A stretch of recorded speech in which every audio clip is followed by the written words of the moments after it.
Greetings, Ranger fans, and welcome to another edition of Database Rangers Power Reviews, where we take a look back at our classic episodes of Database Rangers Power Reviews as we count down the 100 weeks to the 100th and final episode. And it's kind of a big week. We are almost halfway through. We have 52 weeks left to go because this is episode 48, and we are 1 year out from our 10-year anniversary. That's right. This is this week was the 9-year anniversary of the channel. The official anniversary was October 13th. I do have an anniversary video in the works that I hope to release by the end of the weekend. It is coming along.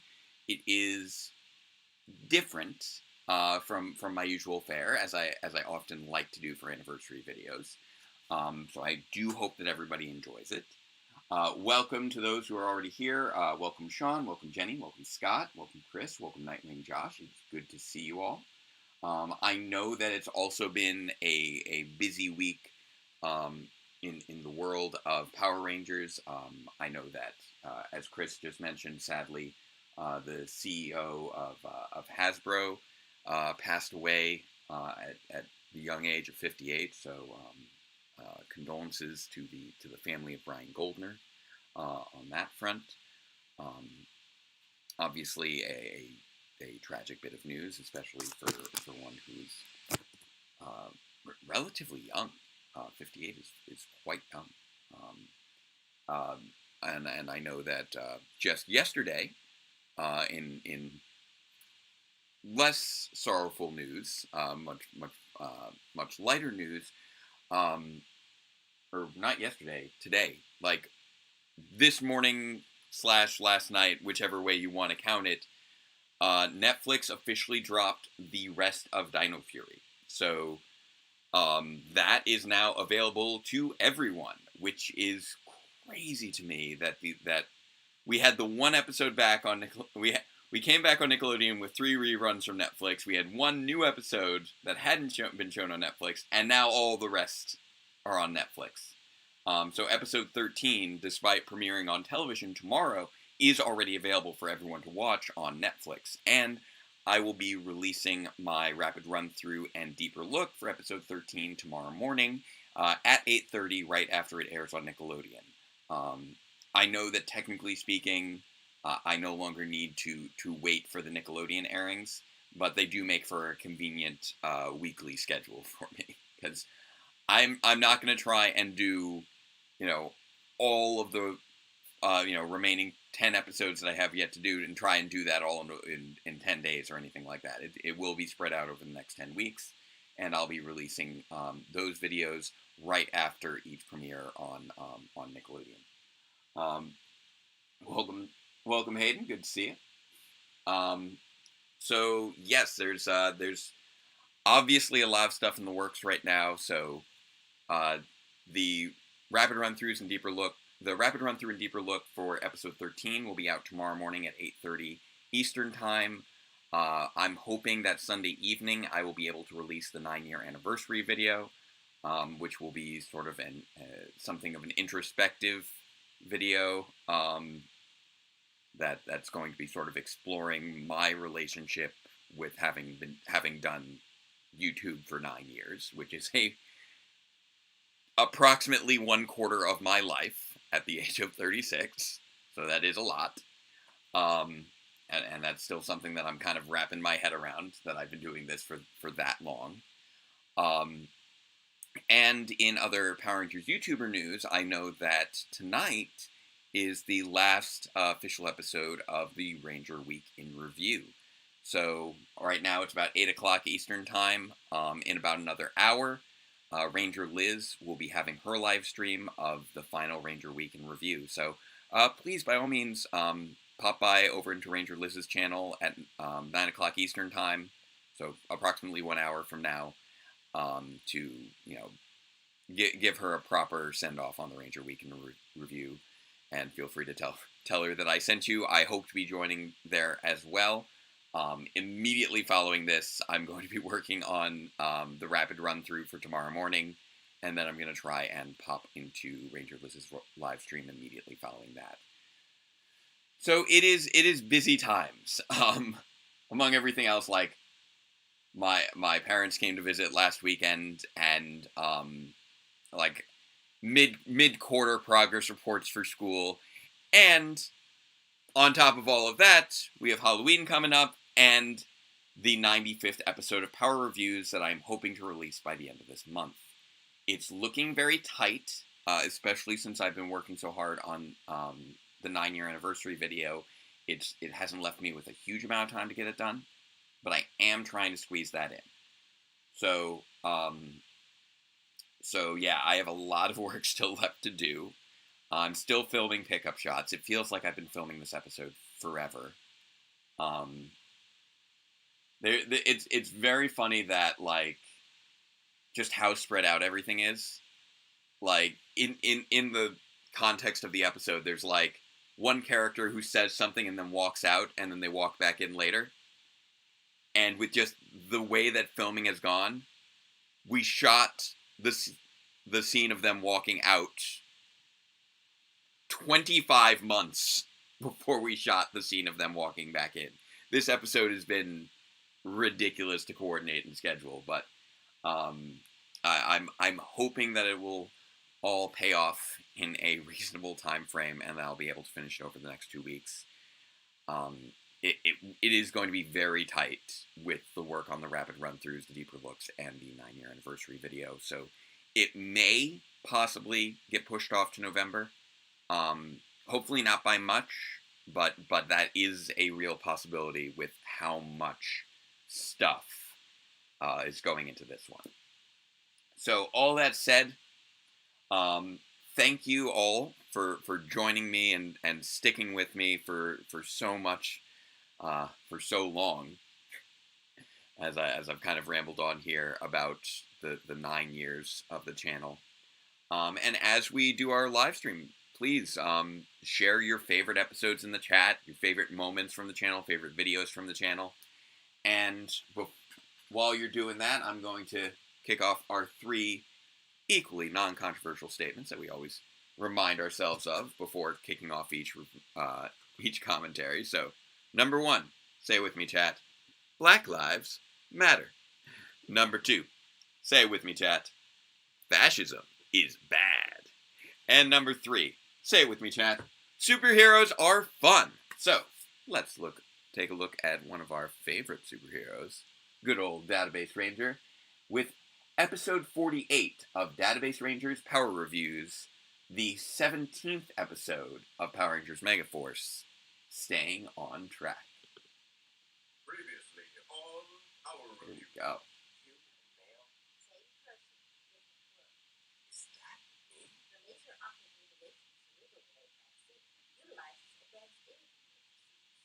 Remember, look inside that head of yours. Who am I?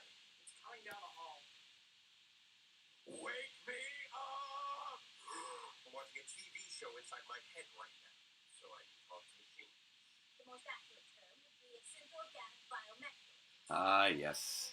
Synth-organic biomechanoid. That is my existence. I'll get him inside before anyone goes, I can't. I'm on your side. So, let me get this straight. You were sent by Hexagon to... Ah, that speech. Which crossed over into our world through an unstable interdimensional rift. And they believe that Mayo is the only person that can help them take control. By the way, it looks like What's that? Sean and Nightwing, your last 2 comments somehow got accidentally flagged. Feel free to re-enter those. I didn't mean to. I think I hit the wrong button when trying to show them. Oh, advertisement time. Hopefully that is not okay. That one's just like a few seconds. Let me skip over the credit karma here. Even though I know this is my video, so obviously this is my ad revenue.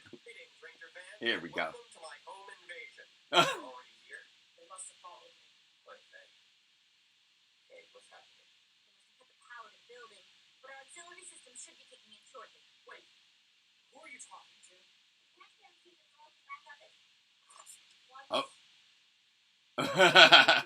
The look on Guy's face when he finally sees Dr. K. What was that? Don't him anything. What? Is that what it was?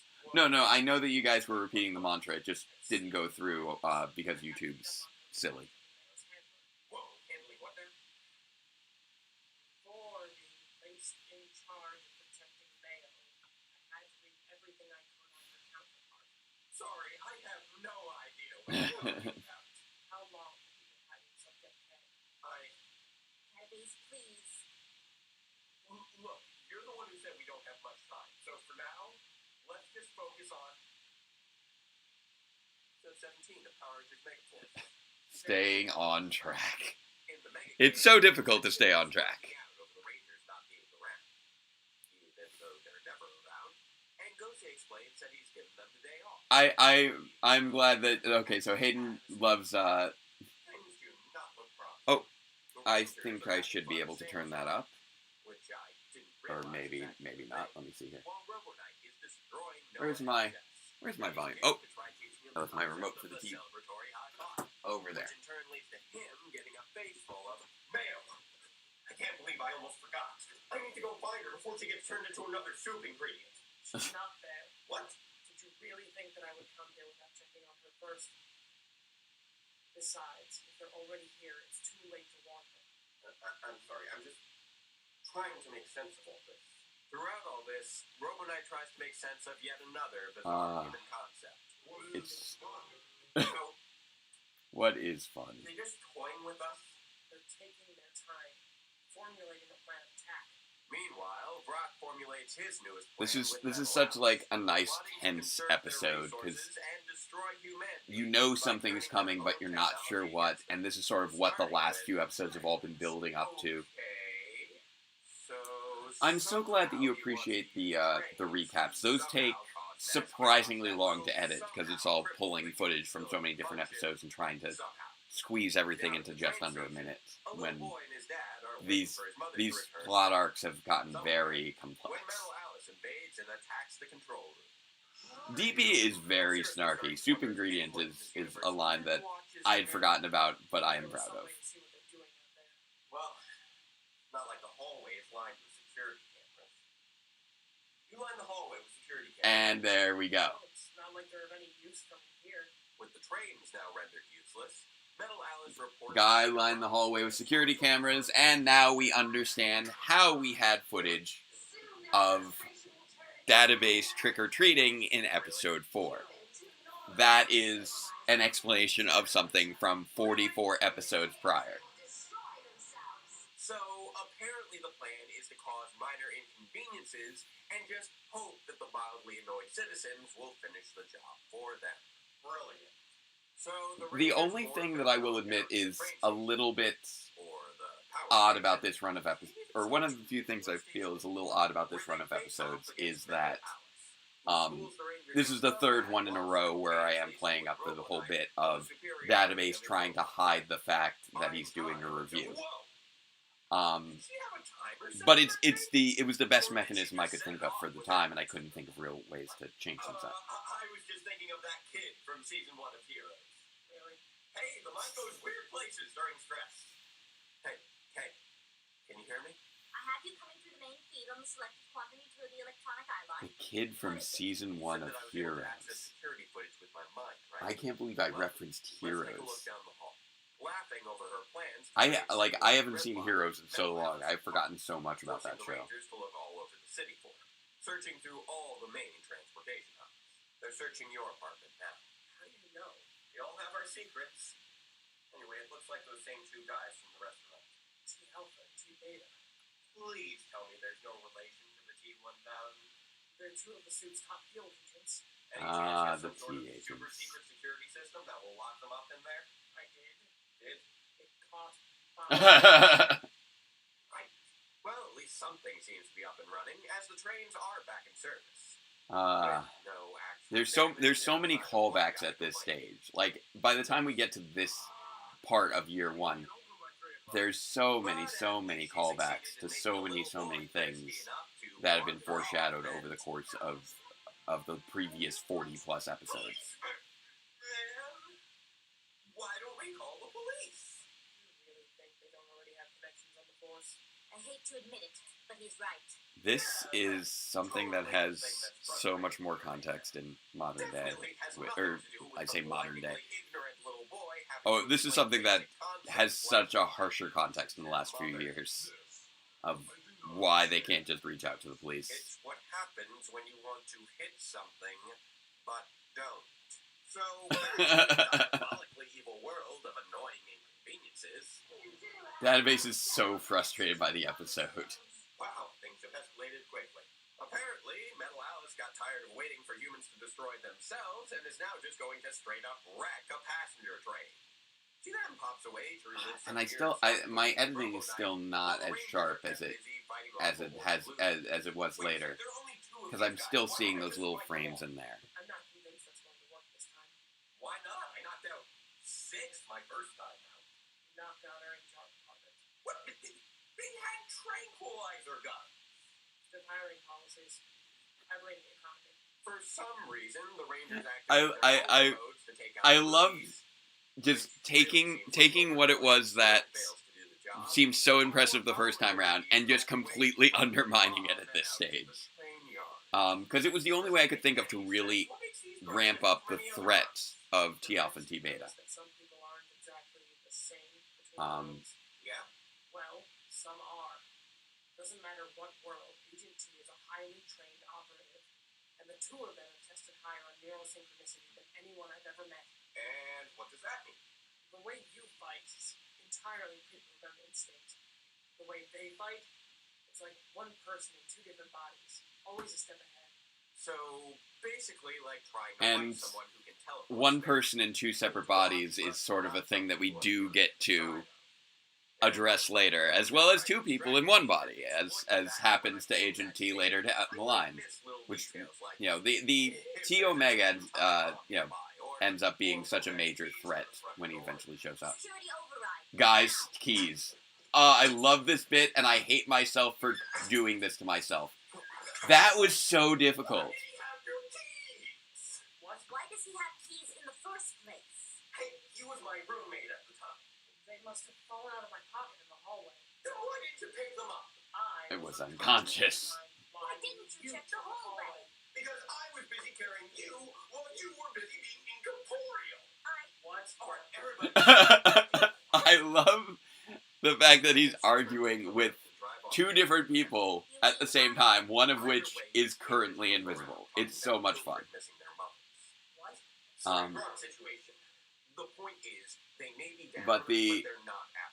And we need to know what other But it just felt like such a... I tried to figure out so many different ways to just keep subverting expectations on how this whole situation was going. But... Oy vey. And now, beep, beep, beep. Wait, what's that say? And boom. Database. Great. Just what I need. One kind of episode going on And- in my head, while another wreaks havoc with my central nervous system. It's Yeah, all the EMP really, apparently, can screw with a positronic brain. I'm not the kind of robot that can become giant to take care of things myself. I need help. Because it looks like you boys... And the entire time, Guy could have just untied himself. But yeah, that scene of slamming the door on both the T agents was so difficult. That shot just now of both of them coming at Guy to kick him in the face was so difficult because it was my first time trying to really composite an agent in front of themselves. That was so difficult because I had no green screen back then. I tried experimenting with it a little bit with just like a green curtain. Didn't work.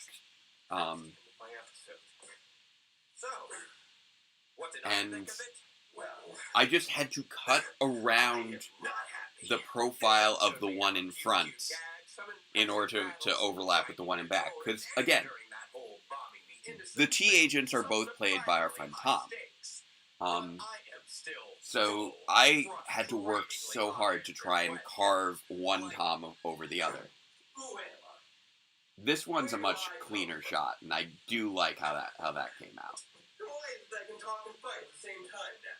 What is Gosei giving the Rangers a day off from if he just ends up calling on them to save the city like any other day? YouTube. Don't miss a beat. What are you talking about? Why are you doing the Ed Sheeran ad in the middle of my fight? This is a good Why fight. do the Rangers spend so much time fighting the Loogies and verbally sparring with Metal Alice when they know there's a ticking time bomb nearby?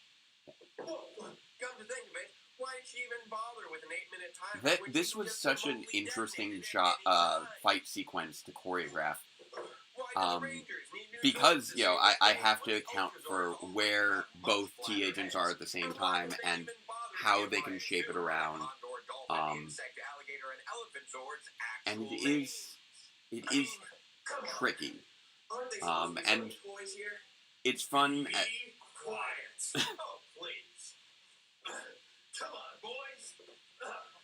And basically every time that you see two arms in there, like, we keep having the overlap of you know, me acting as a stand-in for one of the T agents when they're fighting Guy, Dave acting as one of the T agents when I'm fighting them. That also, kudos to Dave for some of the roles that he pulls off in this. And now it's turned into, you know, this back-to-back fight with Guy and DB, and it's so much fun.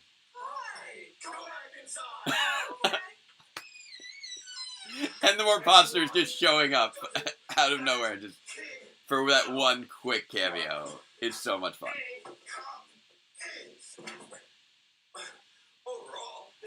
And also, Database reviewing an episode while in the middle of a fight is so much fun. And now, the taser and the two agents collide. This can't be good.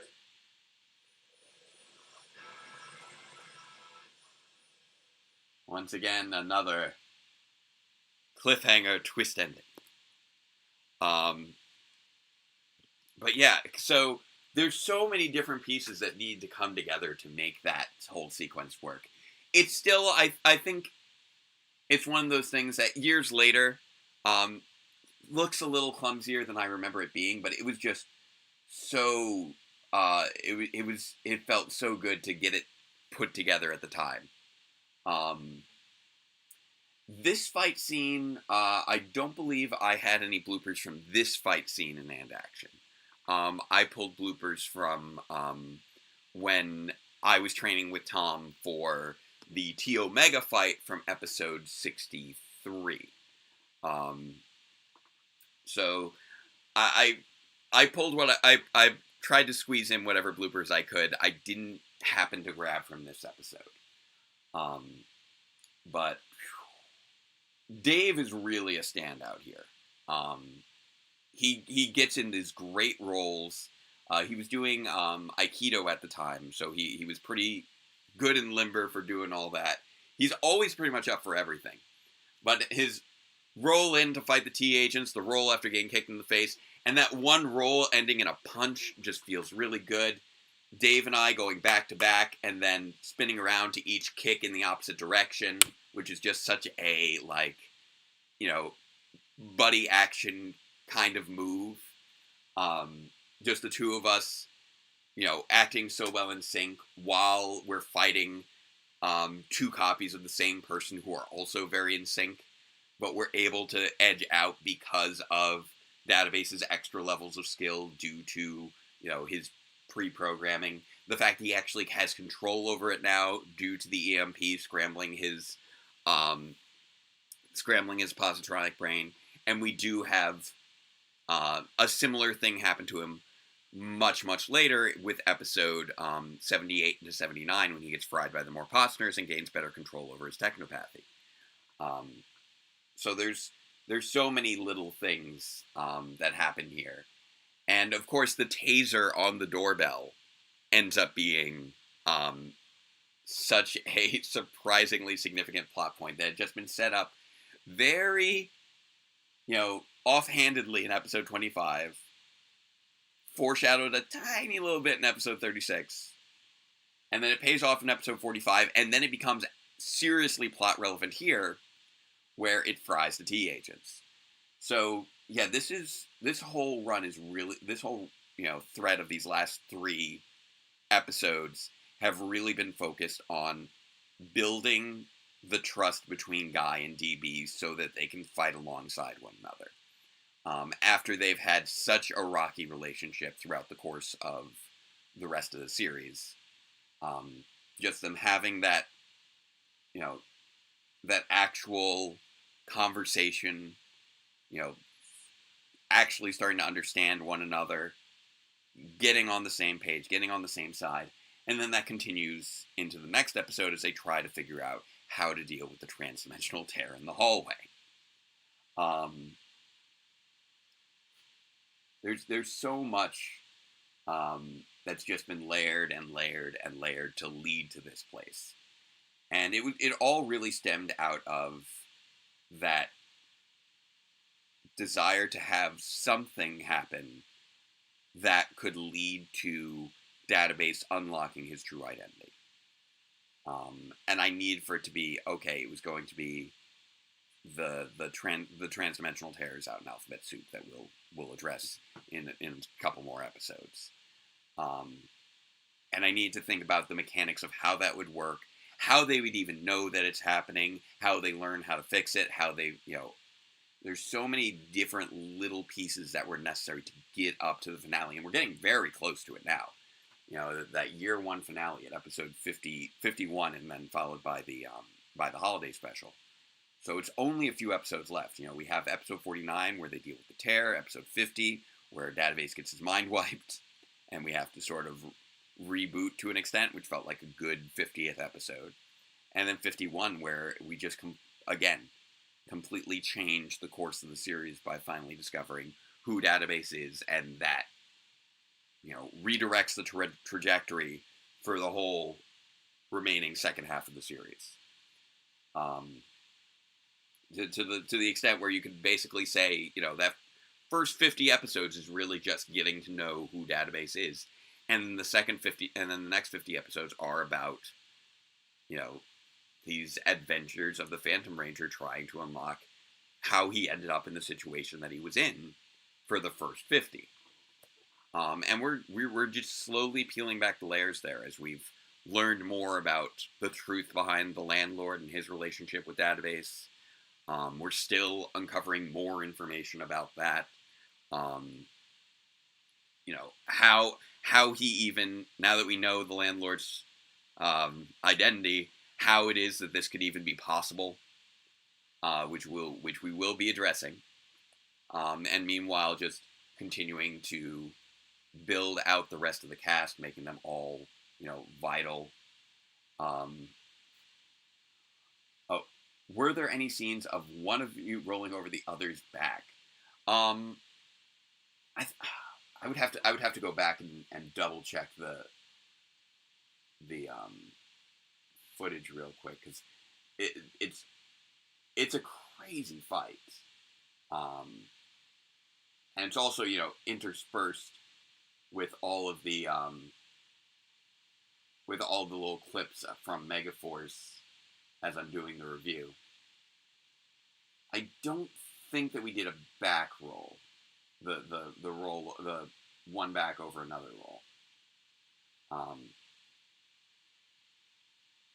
I love our kicks.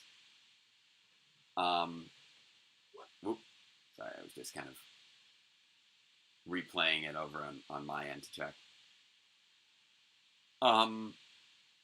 I don't know exactly when you popped out, but I was just talking about the fight scene. And all the different elements of the plot that have been just sort of piling up at this point. All of it, right now I have it paused on my end of just Database Ranger's face after seeing the terrorist, And it just feels like he's just so overwhelmed by just the layers of plot that he's been smashed with in the course of, like, a couple hours as far as he knows. Like, you know, all of this has happened since he woke up from the lolcat. Like, he woke up from the lolcat, got overwhelmed with his brain connecting to episode 14 of Megaforce in episode 45. Then he discovers he's a synth organic biomechanoid, doesn't know how that is, what that means. Then Guy shows up at the door, gets knocked out by the taser that he didn't know was there. Then he discovers that Kay is physically incapable of leaving the apartment without becoming incorporeal. Then he discovers that Guy is actually... Then after interrogating Guy, he finds out he's actually part of Hexagon, and that he came to this world through an interdimensional rift. Then he... After all of this, he along the way realizes that he's somehow also part of Hexagon, but doesn't know how, just knows that he knows the catchphrase, because he remembered it from the whole thing in the lolcat. And then we get the two agents show up. They cut the power. Dr. K restores the power, meaning that now Guy sees Dr. K for the first time. It's like, wait, what are you doing here? Apparently you have a cloaking device on your computer. Then he's like, oh no, I left Guy's keys out in the hallway, so the agents get in. We smack him with the titanium reinforced door. There's an EMP burst. He gets fried. Suddenly he can fight and talk at the same time. And then there's a transdimensional tear in this hallway. And this is all over the course of, like, 2 hours of this man's life. It's so overwhelming at this point. And I have seen that people are starting to find the Lightning Collection Phantom Ranger. That is, I know, starting to arrive for some people. So hopefully mine will be arriving soon. Fingers crossed. Knocking on wood. Who knows? Maybe I'll have it in time for when... Actually, I probably will.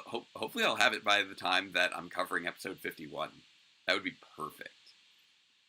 I would love to have that. Oh, hello, you. Hello. Someone snuck in. Hey there, Frankie. How you doing, buddy? That's a good buddy.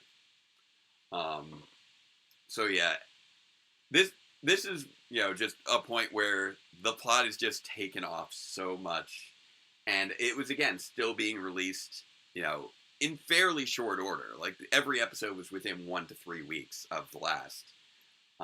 So this was just such a whirlwind, and I was just exhausting myself, you know, coordinating this fight, filming this fight,